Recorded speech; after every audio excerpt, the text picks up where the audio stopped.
Hi, I'm Kevin Rogers. I like to say I'm the supreme most high of reasonable faith in Adelaide. So reasonable faith is a local chapter of reasonable faith in America. But tonight I'm going to speak on, are the Gospels based on eyewitness accounts? So this is an outline of what I'd like to talk on. Initially, I'm going to consider different views on the matter, have a look at the prologue to 1 John, the epilogue to the Gospel of John, the prologue to Luke's Gospel, and in these records, the Gospel writers claim that their testimony is based on the eyewitness testimony, but are they telling the truth? So should we believe them? And then a conclusion. So the two views that I'm going to present are the skeptical view and the conservative view. So first of all, the skeptical view.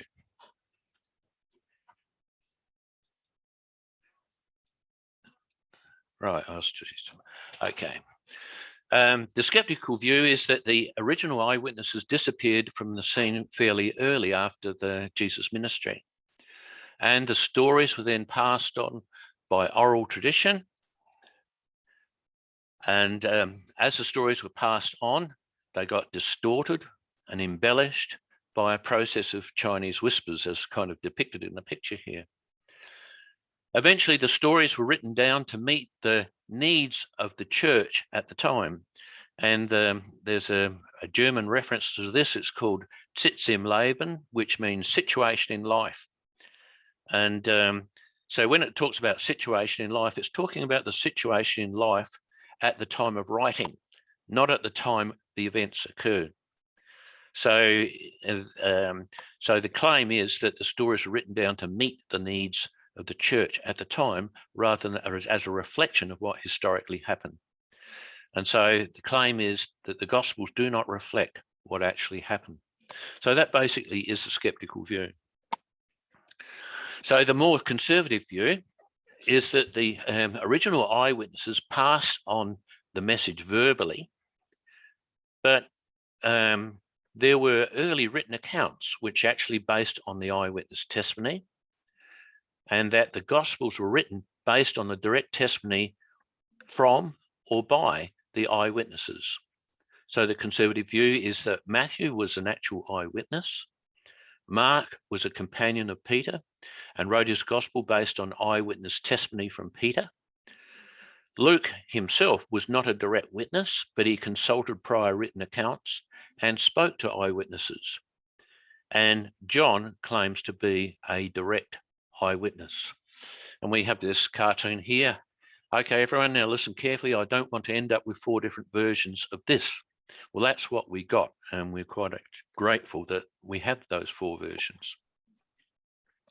So first of all, I'm going to start with the prologue to 1 John. So this is the first 3 verses of John, and the style of 1 John and the Gospel of John are quite similar. The themes are very similar. The vocabulary is very similar, and I think it's pretty well universally acknowledged that the author of 1 John is and 2 John and 3 John, the 3 letters, is the same as the author of the Gospel of John. So I'll just read out these first three verses. That which was from the beginning, that which we have heard, that which we have seen with our eyes, that which we looked upon, and we have touched with our hands concerning the word of life. And the life was made manifest, and we've seen it, and we testify to it, and we proclaim to you the eternal life which is with the Father and was revealed to us. That which we have seen and heard, we also proclaim to you, so that you too may have fellowship with us. And indeed, our fellowship is with the Father and with his Son, Jesus Christ. So I think if you just kind of look at that in a cursory fashion, it's pretty obvious that John claims to be an eyewitness. But we'll home in and we'll look at this passage in a little bit more detail. First of all, note the repetition, and I've bolded it there. So you got this relative pronoun. It's hot, and hot means that which, and he's repeated it 4 times. That which was from the beginning, that which we have heard, that which we have seen with our eyes, that which we looked upon in our hands, and have touched with our hands concerning the word of life. And then he starts to repeat the word and, which in Greek is kai. And the life was made manifest, and we have seen it, and we testify to it, and we proclaim to you the eternal life, which was with the Father and was revealed to us. Then he goes back to that which again. That which we have seen and heard, we proclaim also to you, so that you too may have fellowship with us. And indeed, our fellowship is with the Father and with his Son, Jesus Christ. So I've got down the bottom, hot is just an omicron. It's got a little inverted comma. So you put a hard sound to it at the beginning, so like an H. So you say hot, and it means that which. And kai is the Greek word for and. So if you learn the word kai, then virtually you know around about 10% of all the words in the Greek New Testament. So you can say, if you can remember that one word, you can be able to read 10% of all the words in the New Testament. But the repetition is for emphasis and dramatic effect, because he thinks that this is important. So there are 5 senses that we have. So they're hearing, seeing, touching, taste, and smell. And what you'll find is that John appeals to 3 of those senses. So fortunately, unfortunately, he doesn't include taste and smell, but he includes hearing, seeing, and touching. So we'll just look at it again. And I've highlighted the senses. So in the second part here, that which we have heard. And the word there is archaic, amen. That's the root of that is akuo, which is I hear. And that's the word from which we get acoustics in English. And then that which you've seen, that's aro arkamen, with our eyes. We have looked upon, that's asametha. Yeah, and we have touched, and I won't pronounce that, it's really hard, with our hands. So, and we have seen it. So he's repeating that same word as before. That's we've heard, we have seen, and we testify to it. We proclaim, which was revealed to us. We have seen and heard. So there's the appeal to the to hearing, seeing, and touching. Also, another feature of it is he doesn't say I, he actually says we. So in the first verse, it says that we have heard, that we have seen, that we've looked upon, that we have touched with our hands. We have seen it, we testify it, we proclaim, and it was revealed to us.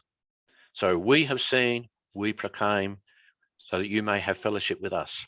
So interesting question is, who's the we? But he's saying that he's speaking not just of himself, but he's speaking of a group of people who've had this experience of hearing, seeing, touching the word of life. So we have a claim there to multiple attestations. So it's not just one person. So that's looking at the prologue to 1 John. And now I'd like to actually jump across to the epilogue from John's Gospel. So this is from chapter 21, which was the final chapter, and it ends in verse 25. So 24 is the penultimate verse in the Gospel of John. Peter turned and saw the disciple whom Jesus loved, following them. He was the one who had reclined next to Jesus at the supper and had said, "Lord, who is it that is going to betray you?" When Peter saw him, he said to Jesus, "Lord, what about him?" Jesus said to him, "If it is my will that he remain until I come, what is that to you? Follow me." So the rumor spread in the community that this disciple would not die. Yet Jesus did not say to him that he would not die, but that if it is my will that he remain until I come, what is that to you? Now, this is a bit. This is the disciple who is testifying to these things and has written them. And we know that his testimony is true. So from this, we get Peter turned and saw the disciple whom Jesus loved, and who had reclined next to Jesus at the supper, and had said, "Lord, who is it that's going to betray you?"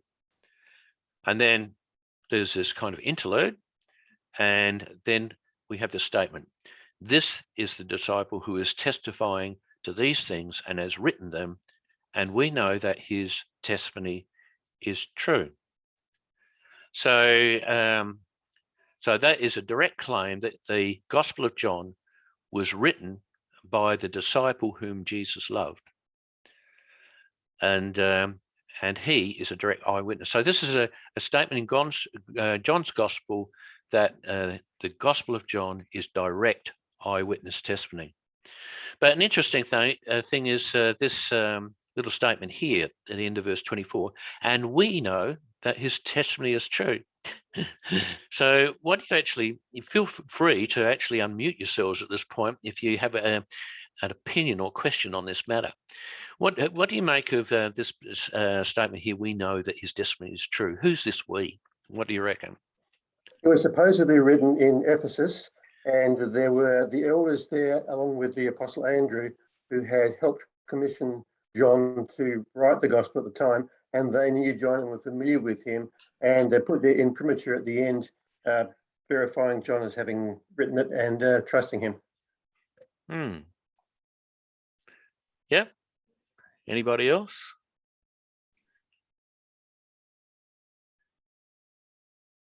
Yeah, that is certainly one of the most popular views on the matter. That, as you said, it was the elders at Ephesus where he was staying at the time.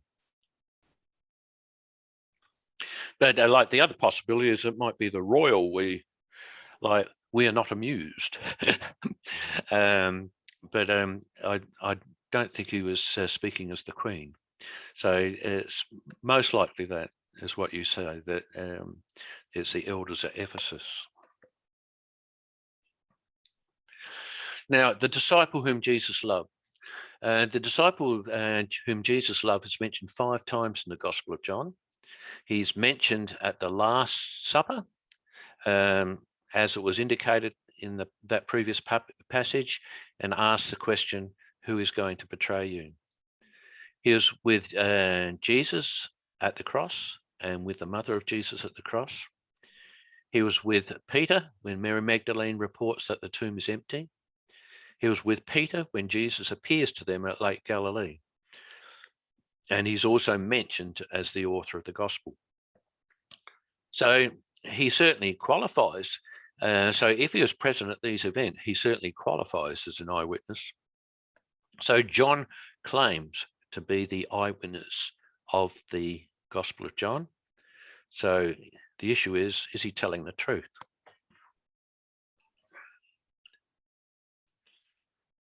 Now, this is the prologue to Luke's Gospel. And I'll just read it.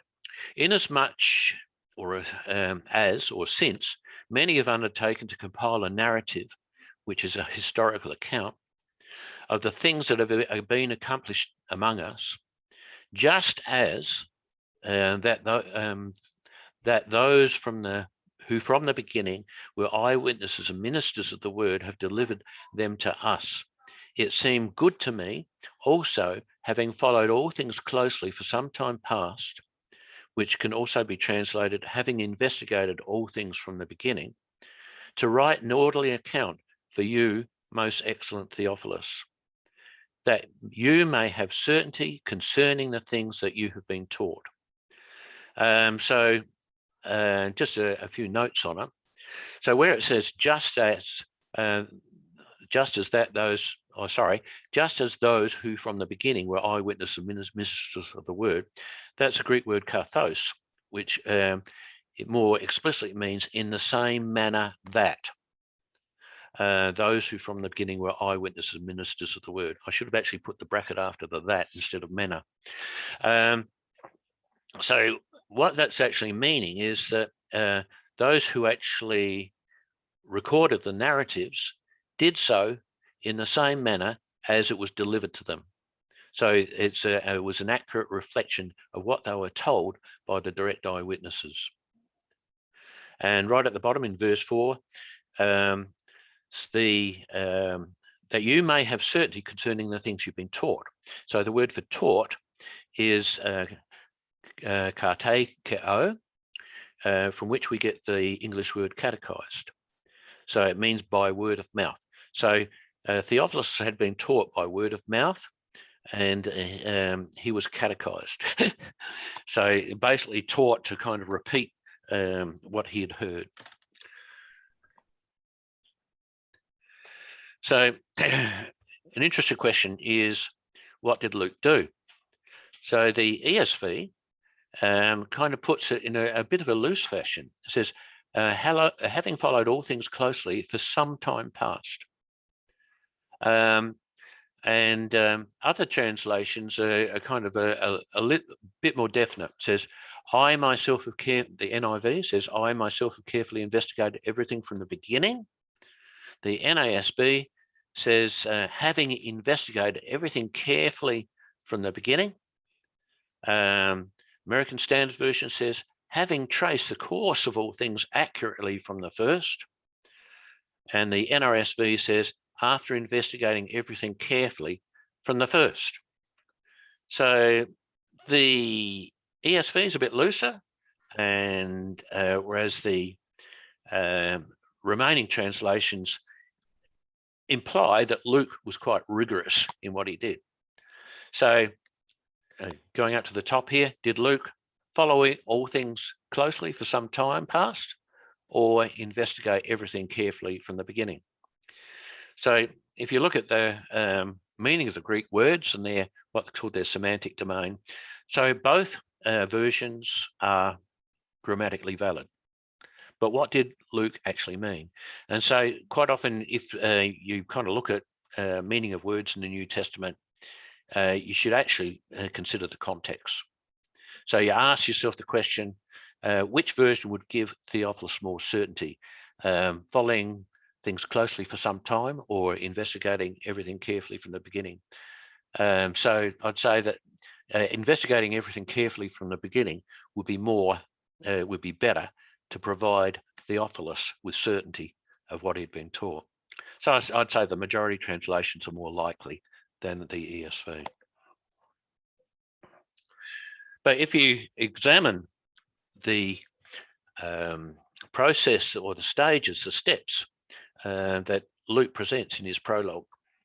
So the first thing that happened is mentioned second, because Luke opens by referring to the historical accounts, the written accounts, and then he talks about the eyewitnesses second, but the eyewitnesses were first. So the eyewitnesses from the beginning of Jesus' ministry delivered the message, and it says to us. And then as a result, many composed written historical accounts based on and in accordance with what was delivered to them by the eyewitnesses. So first of all, you had the eyewitnesses proclaiming orally, then people subsequently made written records. Then point 3, Luke conducted a careful investigation of the events from the beginning based on the written accounts and from the original eyewitnesses. He then wrote an orderly account so that the readers like Theophilus could have certainty regarding what they had already been taught verbally. In other words, they'd been catechized. So here, Luke is saying, I'm not an eyewitness, but I had contact with the eyewitnesses. So when did Luke do his investigation? What we'll find out is that Luke accompanied Paul from Philippi to Jerusalem in around about 57 AD. Paul was then arrested and imprisoned in Caesarea for 2 years. Then after Paul was released and sent to Rome, Luke accompanied Paul from Caesarea to Rome. And he stayed with Paul while Paul was under house arrest in Rome for the next 2 years, and then the book of Acts stops. So the question is, where was Luke while Paul was in prison? And the answer seems to be obvious. He was in Jerusalem, and he was would have had contact with the church in Jerusalem. So next question, did Luke use written accounts? So according to the four source hypothesis, it's in this picture over here, we have that Matthew used Mark. He had his own material. He also used another document called Q. Luke also used Mark. Luke also had access to this common document called Q, and he had his own sources. So not everybody accepts a four source hypothesis, but it's probably the most popular one. So Luke derived some of his information from Mark and Q. So Q means short for quell. It's a German word which means source, as well as his own written material called, imaginatively called L. So the document called Quell, we don't have any record of that, explicit fragments of that, but scholars postulate it as common as a prior document that Matthew and Luke both had access to. And there definitely is a strong literary relationship between the synoptic gospels. So there's verbal equivalence between Luke and Mark. So there's verbatim agreement with many passages between Luke and Mark. And there's also verbatim agreement between Luke and Matthew. And that's why they think there was some other written source that they both use, because they have verbatim agreement in various points. And there's also verbatim agreement between Matthew and Mark. There's also kind of a looser agreement, like they might repeat the same story and reword it in various ways, but they're also exact equivalents at various points. So Luke, from this model here, Luke used at least 3 sources. So this kind of confirms his claim that there were prior written accounts, and not did he only know about them, but he also used them. And we can see how he used Mark. And there were probably more. So this passage is provided to demonstrate that Luke was with Paul on his way to Jerusalem. So I'll just read that. After the uproar had ceased in Ephesus, and this was while Paul was in Ephesus, Paul sent for the disciples, and after encouraging them and saying farewell, he left for Macedonia. When he had gone through those regions and had given the believers much encouragement, he came to Greece, where he stayed for 3 months. He was about to set sail for Syria when a plot was made against him by the Jews, and so he decided to return through Macedonia. He was accompanied by Sopater, son of Pyrrhus, from Berea, by Aristarchus and Secundus from Thessalonica, by Gaius from Derbe, and by Timothy, as well as Tychicus and Trophimus from Asia. They went ahead and were waiting for us in Troas. But we sailed from Philippi after the days of unleavened bread, and in 5 days we joined them in Troas, where we stayed for 7 days. Now, on the first day of the week, when we met to break bread, Paul was holding a discussion with them since he intended to leave the next day. He continued speaking until midnight. So this is just the bit where Eutychus actually falls out the window. And so I'll skip that, and just pop down to here. We went ahead to the ship and set to sail for Assos, intending to take Paul on board there, for he had made this arrangement intending to go by land himself. When he met us in Assos, we took him on board and went to Mytilene. We sailed from there, and on the following day, we arrived opposite Chios. The next day, we touched at Samos, and the day after that, we came to Miletus, for Paul had decided to sail past Ephesus so that he might not have spent some time in Asia, etc. Then in verse 15, back down here, after this, we started on our way up to Jerusalem, and some of the disciples from Caesarea accompanied us and brought us to the home of Mnason, where we were to stay. He was a man from Cyprus and one of the early disciples. When we arrived at Jerusalem, the brothers and sisters received us warmly. The next day, Paul and the rest of us went to see James, and all the elders were present. Paul greeted them and reported in detail what God had done among the Gentiles through the ministry. So the point I'm making is it's quite simple to actually see the transition. So in these first 4 verses or so, Luke says he, and at one point there may be a they, but as well, yeah, they as well. So this is all in the third person singular, third person plural, and then you have a sudden change, switch to first person plural. So it's us, we, and it keeps on going all the way to Jerusalem. So it gives a very strong impression that at that point, the author joined with Paul. The other thing that's quite pertinent is the third person passages from verses 1 through to 4 represent a period of around about 18 months. And because he's going from Ephesus, while he was in Ephesus, he wrote 1 Corinthians, and then he went through Macedonia. While he's in Macedonia, he wrote 2 Corinthians. And then he arrived in Greece, in particular, that was Corinth. And from there, he wrote the book of Romans. So he did an awful lot in that period of those 4 verses there. And it was around about 18 months. And then all these wee passages, which basically start from Troas and end up in Jerusalem, that would have been a period of probably 3 months. So we have 4 verses covering a period of 18 months, and this is actually in the next, this is nearly 2 chapters describing the voyage back from Troas to Jerusalem.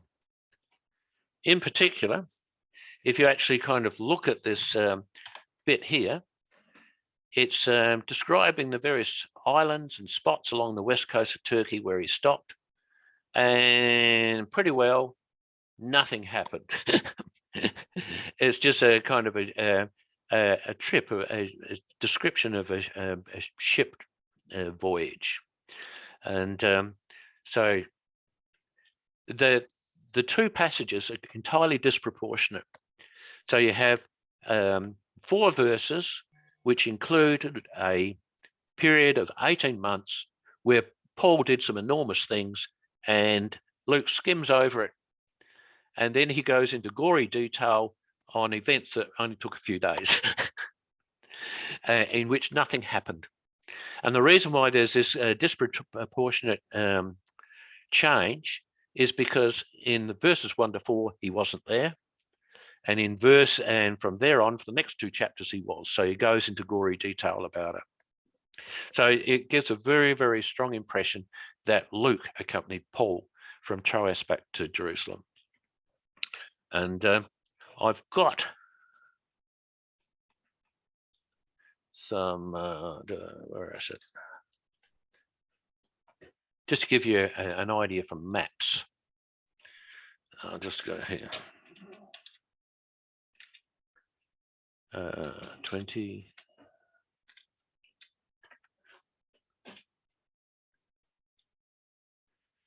And just to show you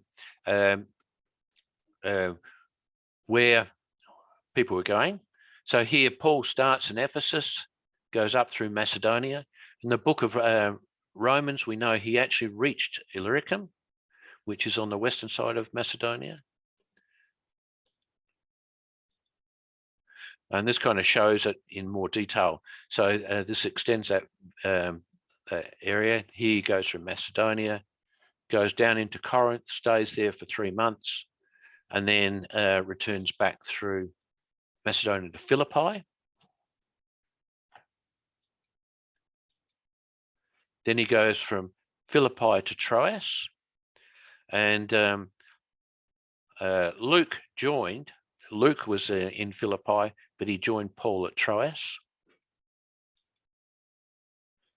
And then this is the voyage that we kind of read about in Acts 20, where it just goes past islands and along the west coast of Turkey.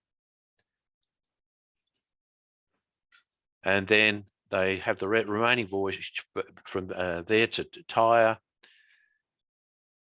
Oh, sorry, I got the wrong one. And then they go along the west coast to Caesarea and into Jerusalem.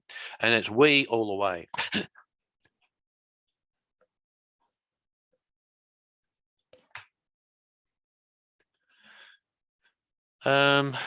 Let's see. I've got this out of order. So Luke is now in Jerusalem. I'll just check where I'm going. Yeah, here. So Luke traveled with Paul from Philippi to Jerusalem, and then Paul was arrested and jailed in Caesarea, and at that point the we passages stop.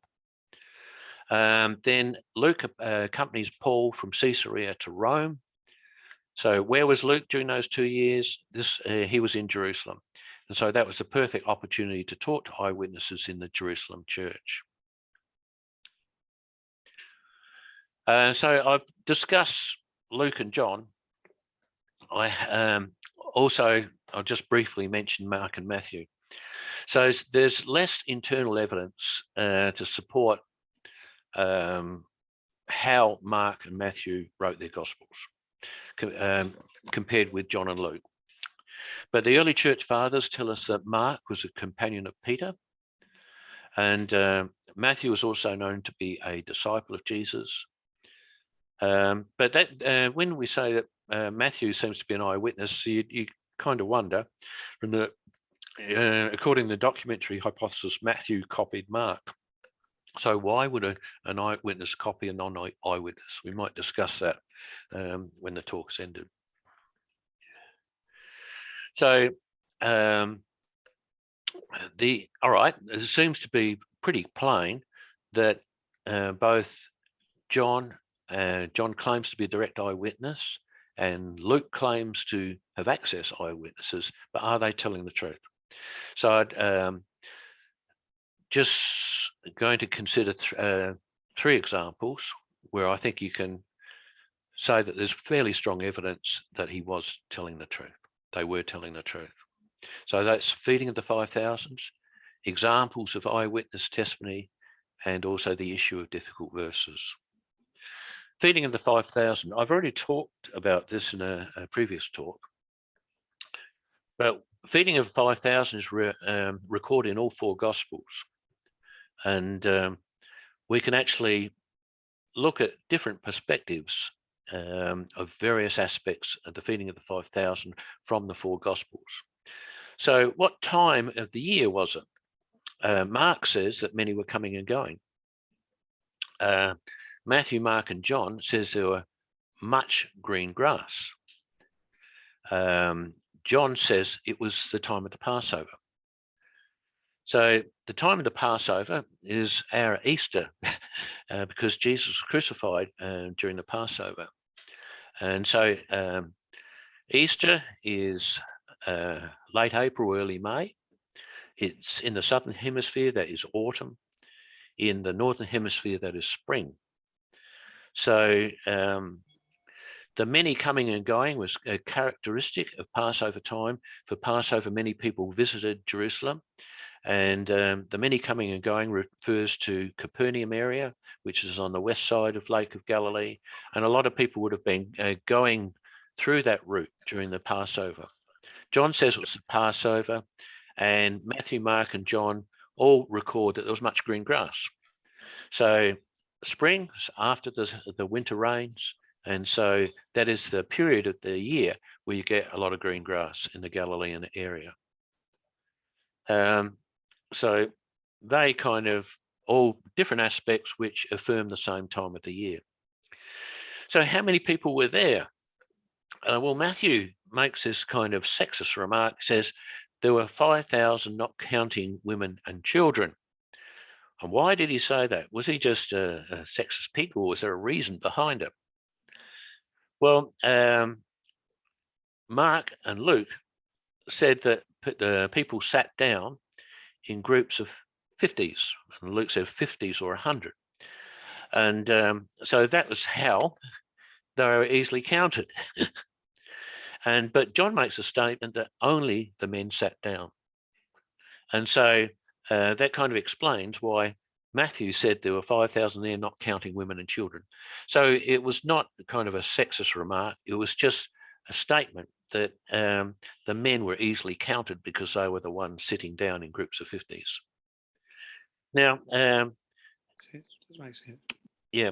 So John, in the Gospel of John, it records that Jesus asked Philip, "Where should we get bread?" Why ask Philip? He was one of the minor disciples. He's hardly ever mentioned. But John says that Philip was from Bethsaida, and Luke says that the feeding of 5,000 was near Bethsaida. So that makes sense. The reason why Jesus asked Philip is because he was from that region. So he's basically asking, where's the local fish and chip shop? Now, then the issue of the mountain and the hill.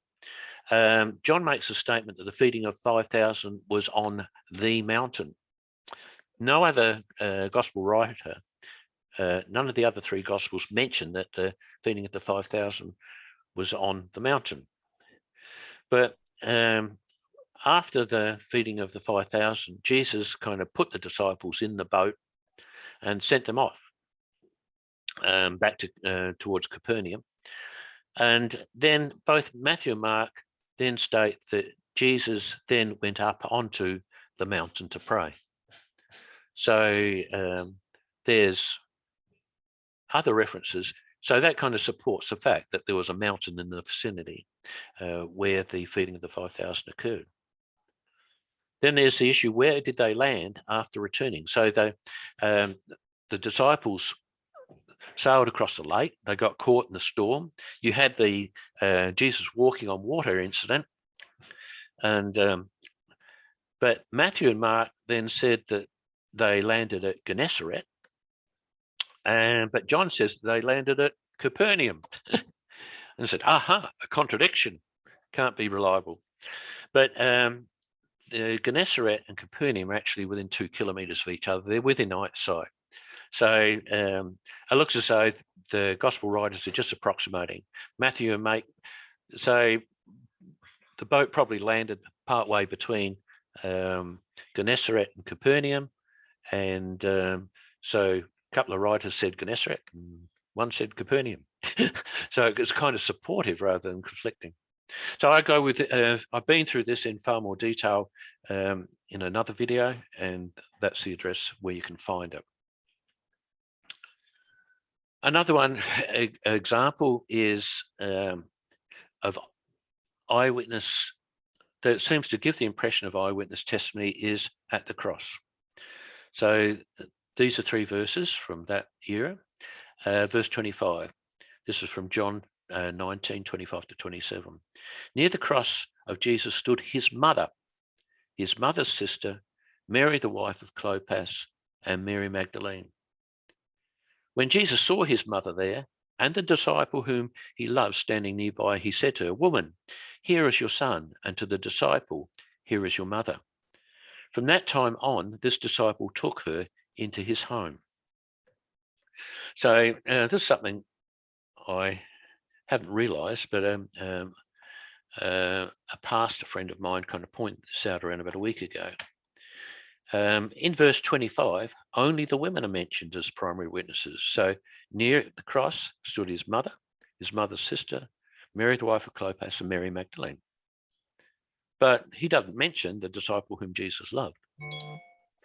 So in verse 26, the disciple whom Jesus loved is then mentioned incidentally. So this is the perspective of an eyewitness. If you are recalling an event and telling somebody about it, you who was there? You mention all the other people. You wouldn't mention yourself. That'd be silly, wouldn't it? And so this is what is actually happening here. So John mentions the other people who were there, not himself, and then he appears incidentally in verse 26. So this seems like the perspective of an eyewitness. The issue of difficult verses. In the Gospels, difficult verses are not avoided. Embarrassing information is not avoided. So the Gospel writers included things that were difficult or embarrassing. For instance, when Jesus rebuked Peter, he said, "Get behind me, Satan." At one point, it mentions that Jesus could not perform miracles in his own hometown. There's records of Peter's denial. There's records of the disciples arguing over who's the greatest.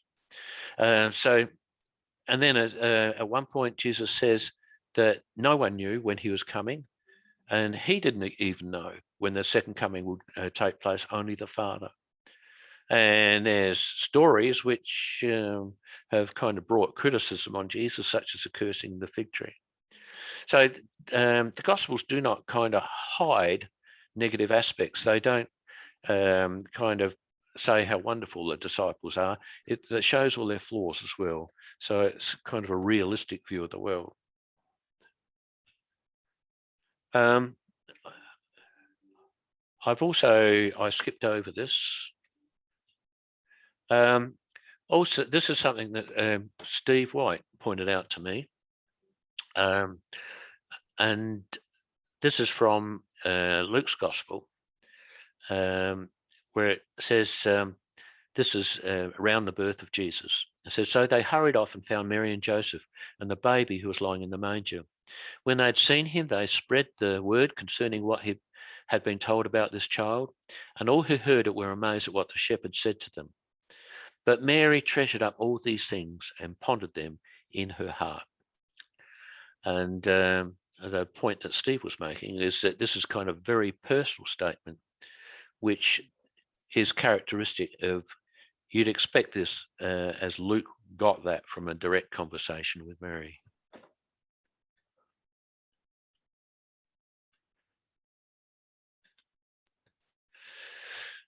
But not all people are convinced. So the average Christian who reads this is probably quite convinced that this is based on eyewitness testimony. But what's the causes of skepticism? Why do people not kind of accept this sort of evidence? A lot of their opinions are usually based on assumptions, such as bias against miracles. So the reasoning that this is not stated explicitly, but you suspect that this is where what goes on subconsciously in skeptics' minds. The assumption is that miracles do not occur. The Gospels report miracles, therefore the Gospels must be unreliable. Alternatively, virgin births don't occur. Virgin birth is a copy of other examples from pagan religions. God can't become human, therefore Jesus could never said that he was God. God is a God of love, so the teachings about hell must be rejected. So the assumption is that these were words put into Jesus' mouth. So when you actually read skeptic writings, a lot of it does not appear to be based on direct evidence, but just based on assumptions. So here's my conclusion. John claimed to be a direct eyewitness. To even just call him an eyewitness is an understatement. It's better viewed as empirical evidence based on hearing, seeing, and touching. And he was not alone. There were multiple eyewitnesses. Luke claimed that the narrative was passed down by direct eyewitnesses. There were many written accounts. His narrative was based on investigation of direct eyewitness testimony and prior written accounts based on eyewitness testimony. His aim was that Theophilus could have certainty of what he had already been taught. Mark was based on an eyewitness account via Peter. Matthew was likely to be an eyewitness. So this directly contradicts the idea that the message was distorted through Chinese whispers. So were John and Luke telling the truth? So there are many examples in the Gospels that indicate eyewitness testimony, such as the feeding of the 5,000. But ultimately, it's up for us to judge for ourselves. And I'll stop the sharing and open things up for general comment. So you can enable your microphones. Just going through some of the comments in the chat initially. While I fully agree with you, there are some people who claim that the gospel attributed to John was written by someone different to the author of the epistles that go under the same name. Brian, would you like to comment on that? Well, not much more that can be said. Like I pointed out to start with, I totally agree with your point there. But there are people who claim that they were written by different people. Different Johns. Different Johns. Well,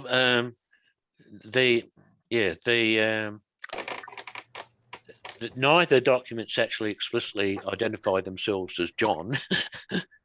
That's the name John to be associated with it is derived from early church fathers. But yeah, I was surprised that people would say that was a different person. What do you aware of any arguments for that position? Not that it's stuck in my brain. There was nothing that was slightly convincing to me. But for people who want to believe that it's all made up or Chinese whisper or anything like that, it does help to keep them as separate as possible. Yeah. Okay. Let's see. I'm just trying to. All right. From Gordon, the ESV rendering "follow all things closely for some time" is such a vague phrase as to be meaningless. Why would that statement ever have been written? The alternatives having more force seem to be more meaningful. Did you want to talk on that, Gordon? Not really. It's just that that rather nebulous first statement seems quite pointless to write, in my opinion. Yeah. So you'd agree that the investigating everything from the beginning is probably more closer to the truth. I think so. All right, Brian. There are a lot of proposed explanations for the synoptic problem. Most do not include the postulated but totally unknown Q, nor do many of them assume mark and priority. Brian? Well, there are quite a lot of different theories on how the three Gospels came to be so similar. Some suggest that Mark came first and the others copied. Some suggest Matthew came first and the others copied. Some suggest that Luke came first and the others copied. Well, various combinations of all of those sorts of things, and there are a whole host of such theories. So the theory that Mark came first is not the only one around. Also, the fact that the early church put the Gospels in the order that they did coincided with a lot of other writings from the early church fathers, suggesting that Matthew came first and then Mark and then Luke, and that's why we have them in that order in our Bibles. Yeah, I think that a lot of the church fathers did believe that Matthew was first. But we know better now. Right. I'd just say I'm not convinced that Brian's really somewhere above the clouds I find this highly implausible. It's safe from COVID up here, Tom. So what do you think, Tom? About Brian being above the clouds? No, about the... No, this is not. No, I don't have much to add this evening. I'm just in learning mode. Sorry, I'm in learning and listening mode right at the moment for all you Bible and Greek nerds. All right. Then from Stephen, Paul spent most of his time in prison in Caesarea, not Jerusalem. And by that time, 59 AD, with Jewish persecution rising against, James, the leader of the church, was... James, the leader of the church, was executed in 63 AD. The church leaders may well have moved to Caesarea. Peter was in Rome a short while afterwards. So would you like to speak to that, Steve?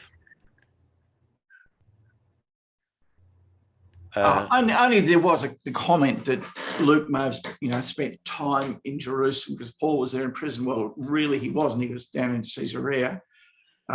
Also, we read certainly of church councils, in the earlier years of the church, but when Paul more or less, well, in fact, at the apostles' insistence that he try and compromise and is then accused by the Jews of taking a Gentile, I think it was Timothy, into the temple. We don't know the problems, but I expect that there would have been a big uproar and a big anti-Christian persecution at that time. So, yes, that's my comment that, and particularly with James being executed not much later, that maybe the church by that stage had actually moved out of Jerusalem for its own safety's sake. I don't know. But, no, we don't read in the Bible what happened, but certainly it was, big. In fact, people were going to starve themselves to death so they could kill Paul. So there certainly was a lot of anger. Yeah. But I don't think that affects the fact that Luke was in the area and Yes. he was around where the Jerusalem church was, and so he would have had opportunity to talk to eyewitnesses during this time. Obviously, that is correct, but the area may have been more Caesarea perhaps than Jerusalem. Perhaps, yeah. One thing on that line too, the Philip the Evangelist, who we read about in the early part of Acts, settled in Caesarea. And so Paul could have spent time with him during that period as well. Yeah. Yes. Right.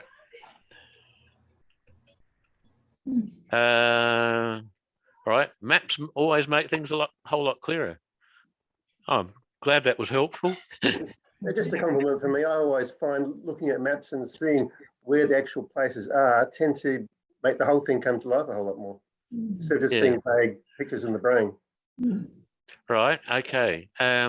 Stephen, bread is scarce in the week before Passover, as all the baking dishes are cleansed of yeast for purity before unleavened bread is then baked. So the disciples' query, where can we get enough bread, is very pertinent. So did you want to comment on that, Steve? Well, only as I shared with you, I was in Israel at that time. And yes, you could not go into a supermarket and find bread easily in the week before Passover, just for that reason. And you also made a comment about the traditional site, the feeding of the 5,000. Yeah, they say a mountain, but really the traditional site is actually up a steep spur, I'd call it, leading up from the Sea of Galilee, which is 1,000 foot below sea level. There, it's certainly a long way below sea level. And you come up a spur, I'd call it, up to a slope, more of a plateau, some undulating land, which is I guess, above sea level. So I wouldn't call it a mountain so much as a steep slope up from the Sea of Galilee.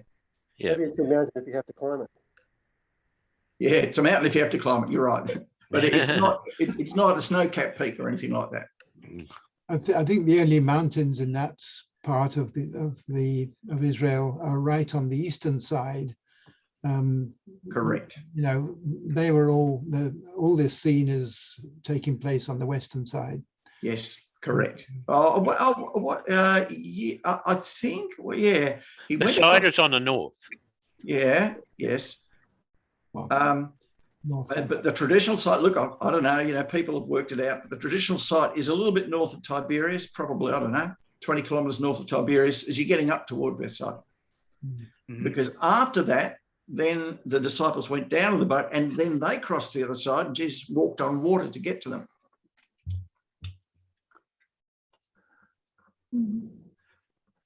Okie doke. June marks. Jesus could not or was not allowed to perform miracles in his hometown? Question mark. Yeah, well, you said that Jesus could not perform miracles in his own hometown. I never read it as that. I just thought that he was not accepted.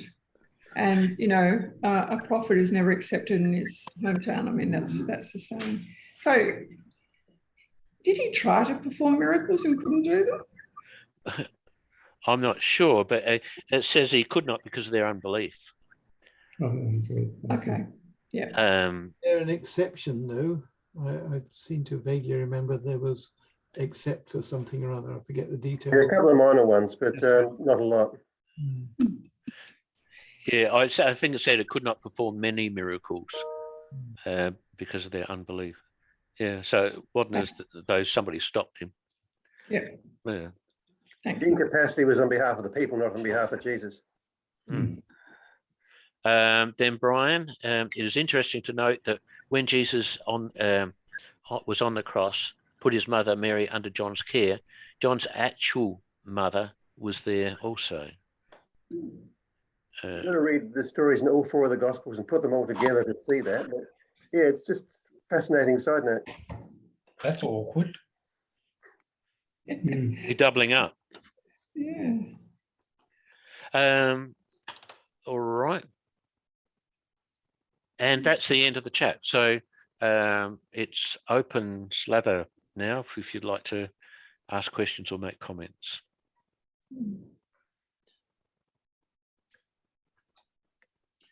You mentioned something about the causes of skepticism. To my mind, skepticism really arises from, it's a problem of perspective more than anything else. You've got a worldly perspective and you've got a spiritual perspective. If you see things from the worldly perspective, yes, there are all sorts of hang-ups you can flag. But once you see things from the kingdom of God's perspective, all those reasons for skepticism just sort of fall away, really. It's a bit like, again, I've mentioned this before in Job, you know, there's all these guys with their worldly wisdom whinging to Job about all the things he must have done wrong to deserve all this grief. And finally, God comes along at the end and says, what the heck do you know about it? You know, you don't have my perspective. It's the spiritual perspective. And when you've got that, all the reasons for skepticism just fall away, really. Yeah, except I've been listening to more intently to a number of people who have, I guess the word for it recently is deconstructed. And on Unbelievable last week, there's a podcast out of the US, which is generally skeptics and believers in conversation and high quality conversations. They're talking about C.S. Lewis, and it was amazing how this former evangelical, like devout, by his own words and from the bio he gave, from this formerly devout Christian, would now spin the very things that he used to use as growing his faith. He would spin them completely differently, or sorry, interpret them, not spin them, but interpret them completely differently. And it was truly fascinating to listen to somebody who was not hostile against the Christian faith, not angry, but was now a proselytizer for atheism, carefully and methodically reinterpret the Christian perspective. It was challenging. So you kind of felt that there was a very sincere skepticism. I do. I think nowadays there's a lot what you just said about, the assumptions and things like that, absolutely. I see that from a lot of the atheists. I in fact, I had lunch with a good friend today, and I'm going, I'm shaking my head at some of the things he actually believes, because he just hasn't thought about it. As you say, they're just unaddressed suppositions, Kevin, or just like there can't be miracles, that's it, or all Christians are idiots, that's it, right? So that's but no, more and more there's the Christians that have deconstructed that have a very good biblical knowledge, as good as anybody on this call, and for many years it's a fascinating thing to actually listen to them talk. And I was listening to this guy, as I say, talking about C.S. Lewis, and I didn't agree with him. He wasn't persuasive, but you could tell he believed it, and it was really interesting because he was not uninformed. Can I talk about deism here, Kevin? Yep. With my studies on deism, that was an argument that blew up in the late 17th century in England, where it was a halfway house between Christian theism and the atheism that was rising there. And deism was the belief that there was a God who made the universe and then is all hands off. So there's no miracles, no scriptures, no incarnation, no nothing like that. And in Britain, deism was opposed, as Leslie Stevens said, by everything that was respectable in church and academia. And I've tracked the 5 people: Caroline, George II, Voltaire, Reimarus and Michaelis, who took deism from England, or took it or sent it into Germany. And our own William Lane Craig did his PhD thesis on this deist debate on the resurrection of Jesus. And he comments that in contrast with everything respectable in academia and the church in England opposed deism, in Germany, not a single voice was raised against it, which is an odd, complete difference. And that's where deism became the philosophical basis of critical liberal theology, where there are no miracles, no incarnation, no nothing like that. And that's that non-Christian basis of this critical liberal theology, which then spread from Germany through the rest of the world and broke the connection between Christian theism and Western academic theology, so that the academic theologians are then free to go off in any direction they like, which they have done.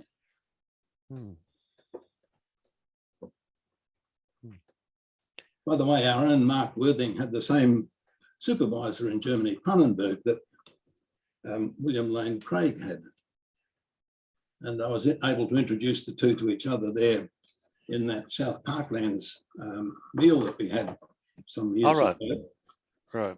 And I asked, I've got a copy of William Lane Craig's PhD thesis, and I asked him to sign it. And he said, "Oh, I've never signed my thesis before. It's rare and it's very expensive." And I bit my tongue and I didn't say, "I got it cheaply on Amazon.com.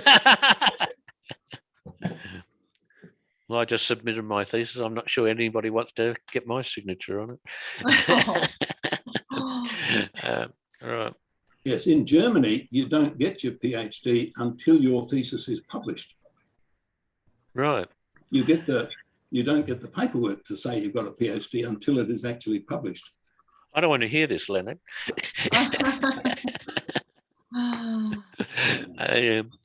Actually, I think the struggle in people I relate to is not over any of the arguments. It's just that there's this layer of prejudice that they're not really interested in listening or looking because they've already made their minds up. Yes. I think with skeptics and skepticism generally, I think there are always ulterior motives. And no matter how cleverly it's dressed up, the real intent of it is to avoid a sense of being answerable to God. Yeah. That's what it is, to be independent, to be your own boss, to chart your own course, to be free of God in your life, thinking that, you can just carry on as you like and you can do whatever you want. And this has always been the case. There's all manner of, probably, a lot of skepticism comes across much more cleverly these days than it used to, but it is the very same thing. That's what's at root. That's not to say we shouldn't delve into all these issues, and there are things to consider, and there are some problems here and there, but we need to get them in the right perspective. Only today I was reading, just in part of my readings, a passage from Luke's Gospel, where Jesus is challenged by those religious leaders of the day. They said, "By what authority are you doing these things? Tell us what authority you've got." And Jesus responds to them, "Well, let me ask you a question first. John the Baptist, where did his ministry come from? Was it godly? Was it from God? Or was it just merely something human?" And which was perfectly reasonable for Jesus to say that for two reasons. First of all, it was a responsibility of these people to determine, in their role as shepherds of the people, to protect them from false people and so on. So it was their responsibility to investigate the likes of John the Baptist, and they had in fact done so. So that's one thing. And the second reason why it was reasonable for Jesus to say that is that because, John the Baptist very directly pointed to Jesus. That was his whole intent, to point out Jesus and authenticate, give authentic testimony to Jesus. So Jesus asked this question, and it says how they conferred with one another, and they said, "Well, if we say this, Jesus will say, well, why didn't you believe him? But if we say that, they say yes or no to what Jesus is asking them, if they say it's from God, Jesus will say, well, you should have just believed him, and he testified to me." Though they didn't want to answer that. So, but if they say no, well, then they feared all the people, because all the people held John the Baptist in extremely high regard. So they said, well, we don't know. We can't tell, which is a complete cop-out. And Jesus says, well, neither will I tell you by what authority I do things. Not that he was shy of that, because he'd already indicated countless times what his authority was. But it's a bit like that with the skeptics. People will, if you have 100 reasons for skepticism and you answer them all satisfactorily, there'll be another 50 that'll be found. Yeah. If you answer all them, then there'll be another 70 reasons. It just goes on and on and on forever, because there are actually underlying reasons for that skepticism. And Jeff, if I may, your original point, the very thing that the snake or the serpent said to Eve, if you eat this fruit, you'll be like gods, knowing good and evil. And that has always been, always his main arrow that he fires at us. That's not to say we shouldn't attempt to answer these skeptics' issues. I agree we should, and that's partly what this group's about. But there's just always going to be reasons and plausible reasons put up by skeptics, and just go on forever. Jeff, I think it's a healthy situation to be skeptical. I think it's a healthy situation to ask questions about people's interpretation of the scriptures. Yeah. And I think what you are speaking to is atheism, not skepticism.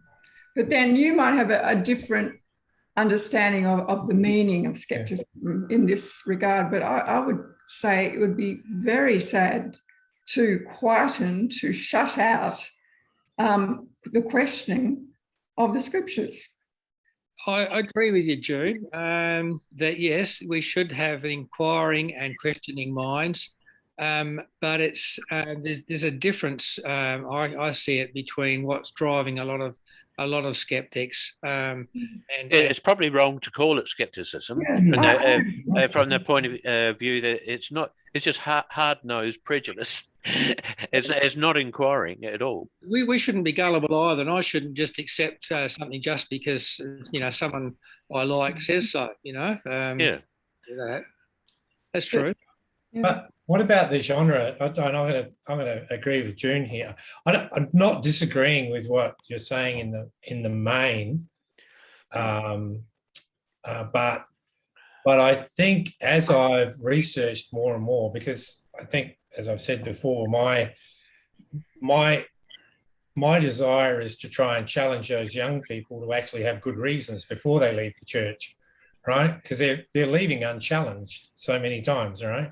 There's not, right? And as we have simplistic attitudes towards that, I think we hasten that demise, and I think we make it quicker. So I'm with June here, but I think there's also a couple of different varieties I've seen now. Those people who have deconstructed because of the church, those people who have deconstructed because they get challenged by the things that they see in the hypocrisy. And Andy Stanley, so just so you don't think this is my opinion, Andy Stanley has a great series on this called Who Needs God? And he really delves into this and those people, and he tries to create a bit of a halfway house where instead of saying, well, you're just being disobedient, you're just going to read the gospel and come back, he actually enters into the world and starts to go, yeah, you know what? This is partly on us. A lot of this is on us, and we haven't listened, and it's true. And if you think back, let's take it out of context. Let's go back to the Reformation. We would have all agreed that it's true then, unless we got some, I don't know if we got any real Catholics here, but we would all agree that there was something wrong back then, and that people weren't doing the right thing, right, whether they were in church or not. So maybe this is, I'm just saying, we want to avoid simple, sweeping catch-alls. Agreed. Another topic entirely. One of the things that you brought out, Kevin, tonight was that the Gospels were not afraid to show negatives about people. Yeah. The church as a whole was that way also with their scriptures. So, for example, it was most important to them that they have things written by apostles, or possibly somebody with a direct connection to an apostle when assigning things as being eligible to be in the New Testament. So they therefore claimed that the Gospels were written by Matthew, Mark, Luke, and John. But as also you pointed out, Mark and Luke were not apostles. So another thing that is often suggested is that people could have written these things many years later and then put the name of an apostle on the work. So Matthew didn't really write Matthew, someone else did, and then Matthew's name on it to give it a bit more credence. And the suggestion of pseudepigraphy that way is reasonably popular. But the fact that the church was able to take one gospel that is supposedly Peter's gospel and openly acknowledge that it was written by someone else altogether, somebody named Mark, lends a bit more credence to what they're claiming with all of it. The Gospels that actually have the prominent apostles' names on them are the later Gnostic Gospels. They very readily say, oh, this is the Gospel of Peter, or this is the Gospel of Thomas, or something like that. They'll put the apostles' names on it. But the four Gospels we have are absolutely all anonymous.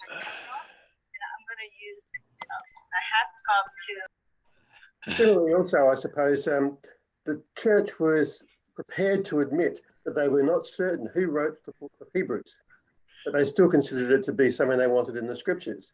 Yet they were totally convinced that the Gospels were written by Matthew, Mark, Luke, and John. So given that they were prepared to admit their ignorance in other places, but not in this one, again, it lends credence to their claim that these Gospels were written by the people that they say they are written by. Yeah. I find it amazing that they didn't know. Yeah. But when they didn't know, they were prepared to say they didn't know. Yeah. Yeah. I'm glad you raised the question of apostles, Brian, because I always understood apostles to be witnesses of the work of Christ, and he appointed them.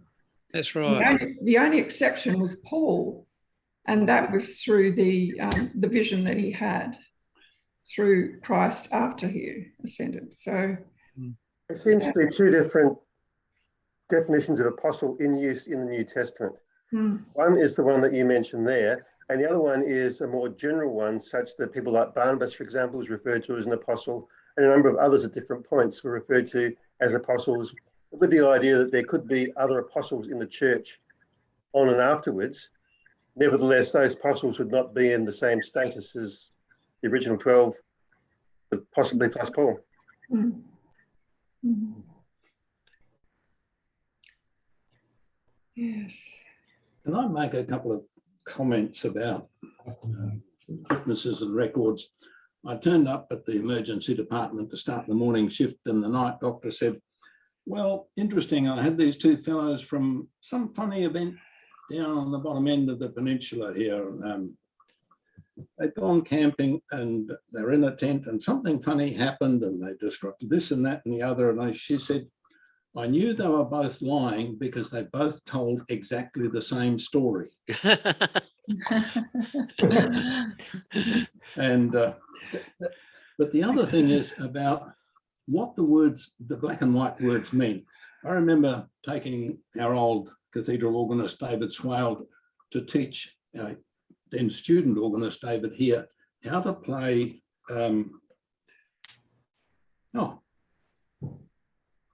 the name of it, the organist, wonderful organist at York Minster who chose David Swale for the choir in York Minster before World War II. And they were playing this fellow's music setting for Evensong. And David here played what he thought of it. And David Swale said, yes, that's the black notes on paper, but this is how he made it sound. And I think that's what we miss when we don't look at these Christians around the writings of the Gospels, the early ones, who are telling us, yes, this is the black notes on paper that you've got where it's written, but this is how he made it sound. Well, what are you saying there? You're saying we don't have how he made it sound now. We only have the black notes, don't we? Well, no, that's the Protestant problem, because interestingly, a Presbyterian fellow did a PhD on the solas, and he found a fascinating thing with sola scriptura, that by sola scriptura, what he found was that the first generation of reformers meant the scriptures are the only unchallenged authority. We have all of these other authorities, the creeds, the councils, and these early church writers. But what he found was that by the second generation, they had changed it to solo scriptura. Scriptures became the only thing that they read. So they lost all these surrounding comments as to how he made it sound. Right. So you're saying there are other authorities we should listen to other than the scriptures. That's what the first generation of reformers meant. Yeah. There are the creeds, there are the councils, there are these early church fathers in their writings. They are authorities, but they can be challenged. Yeah. The only difference is that scriptures cannot be challenged. I actually think that Luther and Calvin did challenge it anyway. No, they reinterpreted what the church had said about it.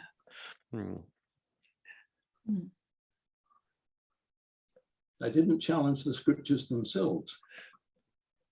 Oh, Luther said that James was an epistle of straw. Yeah. Yeah. It didn't say what he wanted. That's right. Yeah. I think it strengthens the scriptures to look broader at other academic writings or other examples of what took place. I've got a lot of books on my bookshelf, not just the Bible, and I find a lot of them helpful. I don't take them as authoritative or anything like that, but they are very helpful. Yes, you can challenge them, but they are useful and helpful. And that's what the first generation of reformers were saying. There are all these other things, like there are psalms and hymns and spiritual songs. Well, how many people have all those three going on?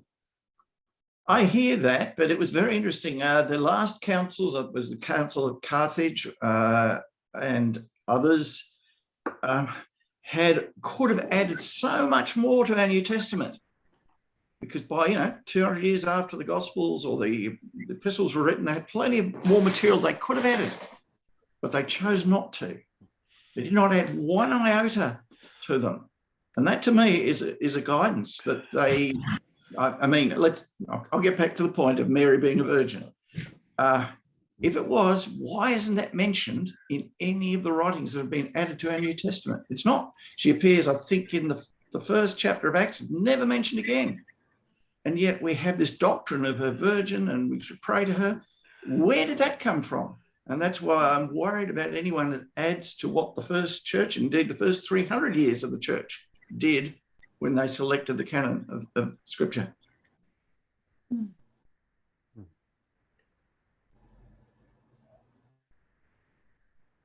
Okay, has anybody got any more comments?